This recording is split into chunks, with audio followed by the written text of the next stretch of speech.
નમસ્કાર ખેડૂત મિત્રો, તમે જોઈ રહ્યા છો વીટી ખેડૂત મિત્રોની યુટ્યુબ ચેનલ। તો મિત્રો, આજના આ વિડીયોની અંદર આપણે કપાસના ભાવ, કપાસના બંને વાયદા, ન્યુયોર્ક કોટન વાયદાની સ્થિતિ, સાથે જ રૂ બજાર અને કપાસનો સંગ્રહ કેટલો બચ્યો છે ને વાવેતરમાં ફરી એકવાર ઘટાડો થતાં ભાવમાં સામાન્ય સુધારો થવાની ધારણા, તે બધી માહિતી વિગતવાર મેળવશું। તો વિડીયોમાં બન્યા રહેજો ને ખાસ કરી ચેનલમાં નવા હોય તો સબસ્ક્રાઈબ કરી નાખજો। તો મિત્રો, સૌપ્રથમ કપાસ સમાચારની વાત કરીએ તો કપાસની બજારમાં નરમ ટોન હતો અને ભાવમાં વધુ 5 રૂપિયા ઢીલા પડતા જોવા મળ્યા હતા। કપાસની બજારમાં આગળ ઉપર વેચવાલી કેવી આવશે તેના ઉપર સમગ્ર બજારનો આધાર રહેલો છે। હાલ રૂની બજાર પણ ડાઉન હોવાના કારણે કપાસમાં પણ તૂટતું બજાર જોવા મળી રહ્યું હતું। તે દરમિયાન કપાસના વાવેતર ઘટવાની પણ ધારણાઓ વ્યક્ત થઈ રહી હતી। તે ઉપરાંત હજી ખેડૂતોના ઘરમાં 15થી લઈને 20% કપાસનો સ્ટોક જૂનો પણ પડ્યો છે। તે ઉપરાંત હવે રઘુવીર જીનિંગ મિલના કિશોરભાઈ જીવાણીયાએ જણાવ્યું હતું કે કપાસ રૂની બજારમાં અત્યારે અફરાતફરી વધારે છે। ખેડૂતો કપાસના વાવેતરથી આ વર્ષે દૂર જવાના મૂડમાં છે અને વાવેતરમાં 10થી લઈને 15% જેટલો ઘટાડો થાય તેવી ધારણાઓ છે ને આગામી દિવસોમાં વરસાદ ક્યારે આવશે તેના ઉપર પણ બજારનો આધાર રહેલો છે।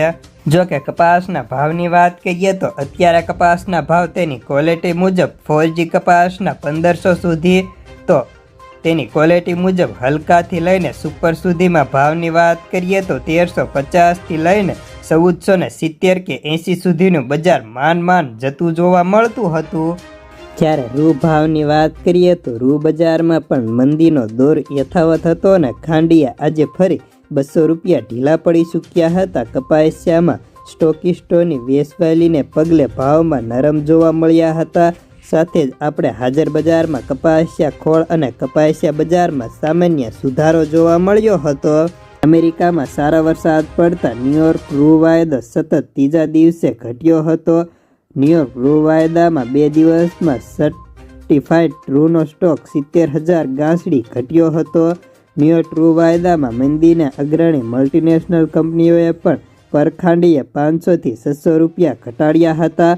તો હવે બજારમાં શું થશે તેની વાત કરીએ તો મિત્રો, કપાસના ભાવ વધવાને લઈને વાત કરીએ તો કપાસ બજારમાં હવે વધારાની શક્યતાઓ ખૂબ જ ઓછી ગણી શકાય, કારણ કે અત્યારે હવે નવા વાવેતરો ચાલુ થઈ ચૂક્યા છે। તો અગેતરા કપાસ ઉગાડી પણ દેવામાં આવ્યા છે અને હવે વરસાદ ચાલુ થતાં મોટા ભાગની જીનોના કામકાજો પણ બંધ થવા લાગશે, જેના કારણે બજારમાં તેજીની ધારણા ઓછી થઈ શકે।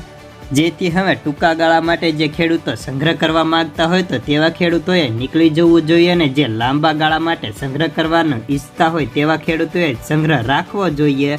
તો બસ આજના કપાસના સમાચારમાં આટલું જ।